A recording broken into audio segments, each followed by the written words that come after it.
তোমরা বেশি বেশি করে কবর জিয়ারত করো।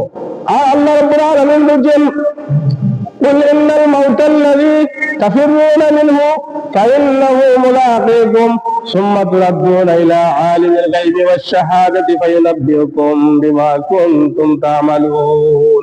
কুল ইন্নাল মাউতাল্লাযী তাফিরুনা মিনহু, হে নবী আপনি বলে দিন, তোমরা যে মওত থেকে পালিয়ে বেড়াও, আমরা কেউ কিন্তু মরতে চাই না।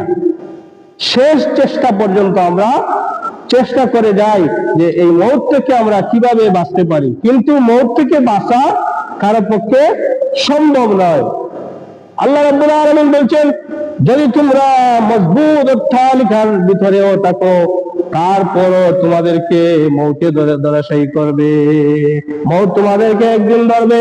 মওত থেকে পালিয়ে যাওয়ার মতো তোমাদের কোনো রাস্তা নাই, তোমাদের কোনো শক্তি নাই। এই মওত তোমাদেরকে অবশ্যই ধরবে। যে মওত থেকে তোমরা পালিয়ে বেড়াও, যে মওত থেকে তোমরা বাঁচতে চাও, এই মওত ফাইন্নাহু মুলাকীকুম, অবশ্যই তোমাদের সাথে সম্মুখে তোমাদের মুখোমুখি হবে, তোমাদের সাথে ওই মওত সাক্ষাৎ করবে। সুবহানাল্লাহ।